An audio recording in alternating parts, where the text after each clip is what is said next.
During the week, we had the Major League Baseball All-Star Game that I didn't watch. Yeah. I did tape, and I did watch a little bit of Tim Lincecum. To me, the whole All-Star Game thing's kind of stupid.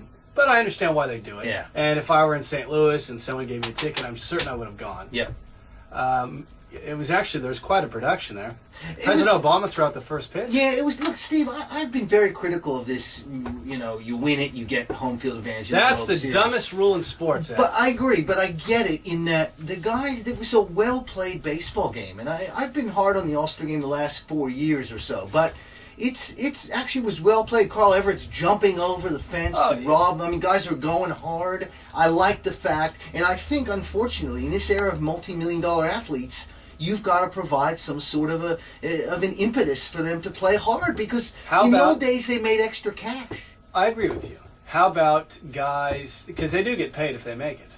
Yeah, but it would be one iota of their Well, how about $20 million how about the salaries. team that wins the game gets paid and the team that loses doesn't? Or the team that loses has to wash the other guy's car. There's got to be something that we can do that doesn't affect the San Francisco Giants or the LA Dodgers or the Phillies or someone else who may actually deserve home field advantage but don't get it because an all-star game played between guys that weren't really playing that hard in July has dictated that these guys don't have home field advantage. Yeah, it's the dumbest rule in sports. I'm not comfortable with it either, but I do see why they do it. The Obama thing was great. He was very, very good. A little too much for me. A little too much Obama. He's in the booth and yammering on. We get it. Yes. We get it. He's a president who knows his sports. You know. He is. He's really enjoying himself, isn't he? He certainly is. He's like, you look at Obama. Obama's enjoying himself. And he's having a good time, and he's shaking people's hand, and he's giving grief to the players, which is great. But I think there's probably a country to run. We probably got bigger fish to fry than an all-star game. So look at if he's a young guy, so I'm assuming he's probably working on 2 or 3 hours sleep every night. Yeah, I would imagine. That's what I would hope. He's that's a good. The other good story, Steve, I have to mention is not self-serving though it seems like Ichiro, who broke George Sisler's hits record about 5 years ago, single-season hits record. Sisler's relatives, is one of his sisters, was 81, traveled to Seattle to see him, and it was a big deal. Ichiro went to Sisler's grave in St. Louis, laid some flowers down, paid the respect back to the family, and I just thought, you know what? It's typical, isn't it? Japanese player does it. How many American guys do you think even know who George Sisler is? You know, would even think about doing something like that? Some of the old school guys might. Some of the old school guys might, but it would be a rare American athlete who'd go, you know what, I'm going to go pay respects to the guy from the 1920s whose record I broke. Speaking of the American athlete, Ed, I saw this week that Allen Iverson has 2 teams that are interested in him. Yeah. 2. The Los Angeles Clippers and the Memphis Grizzlies. Now, if I'm the Clippers, don't make that trade. Don't make the trade. Don't sign him. Don't do it. Don't do it because it's bad. You've got Eric Gordon, who made real strides, right? And you've got Baron Davis. Now, who is AI going to steal time from?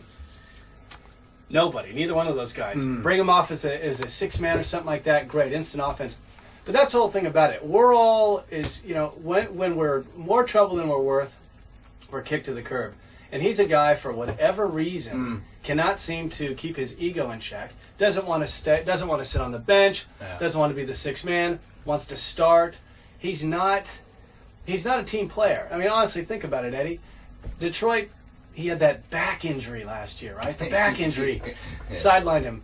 Detroit got rid of him. They didn't want him around anymore because he wasn't into the team concept. So take a look at all the other teams. For whatever reason, they let him go.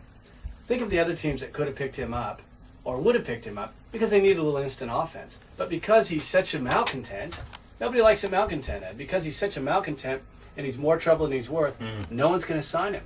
Yet he probably still has some production in him, but people don't want to deal with the crap. Yeah, no, I agree. 2 things I'll say to that. There was an interview George Carl did, I think it was on the Dan Patrick show. Right. He said a couple of things. He said, you have to convince him to come off the bench.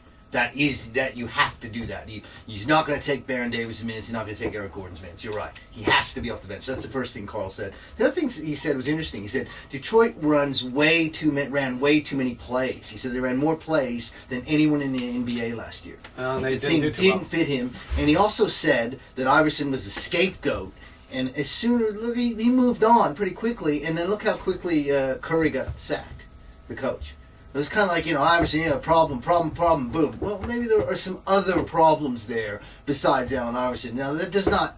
No, I agree. That does not change what you're saying, because I agree with you. But maybe the conditions weren't great, and if you can persuade him, if you're Mike Dunleavy, and say, we got some good things happening here. We got Griffin, we got Gordon, we got some young talent here. You're in L.A., it's going to be a good year. It's going to be warm. You've never played in warm weather city. Right. But you're going to have to come off the bench. So your initial point, agree with you 100%, and I think that is the key to it. If they can convince him to be a team player, which sounds like a big ask, then he's probably worth something. If you're Allen Iverson, how can you be so stupid? How can you be so stupid to not see the writing on the wall? Teams are tired of his act. Yeah. They're tired of it. So all he has to do is go, you know what? I'll go earn $6-8 million. $6 or $8 million, Eddie. That's more than I've ever earned my entire life. I've not earned just a fair bit more than I've ever earned, Eddie. It's not chump change. And all he has to do is be a team player. How is it so difficult? That's the whole thing. Malcontent. If you're a malcontent, it doesn't matter who you are. They're going to get rid of you. In time, and that's the whole thing. Every organization. So you work someplace. You're a guy and you work. You go in and you punch a clock in the morning. And you think that the boss is busting your balls about this, that, or the other thing. They'll keep you around as long as you're not more trouble than you're worth. And that worth is a sliding scale. Depending on who you are and what you do, you can get away with more stuff. You look at Manny Ramirez in L.A., Manny's eccentric. If Manny were batting .240, his ass would be out of town. True. And so people will tolerate more if you're productive, but if you're not productive, you're the first guy to go. And we always see it with players. Terrell Owens, that guy has been 4 different places, a very productive player, but he's such a jerk-off that people get rid of him. Yeah. So the whole thing with Allen Iverson is I wouldn't sign him. I would not sign him because it's just going to, well, number one, if you can get him to come off the bench. But if you can't, what it'll do is send a message to him that he's 33 years old, people aren't going to tolerate that, and he's probably still got 3-4 years of productivity in him. Maybe a year on the sidelines will make him think, wow, I can't earn $6 or $7 million doing anything else. Yeah. And I'm only opining here, but I don't think that he's probably the most fiscally shrewd guy out there. And so who knows how much of that $21 million that he earns every year he has.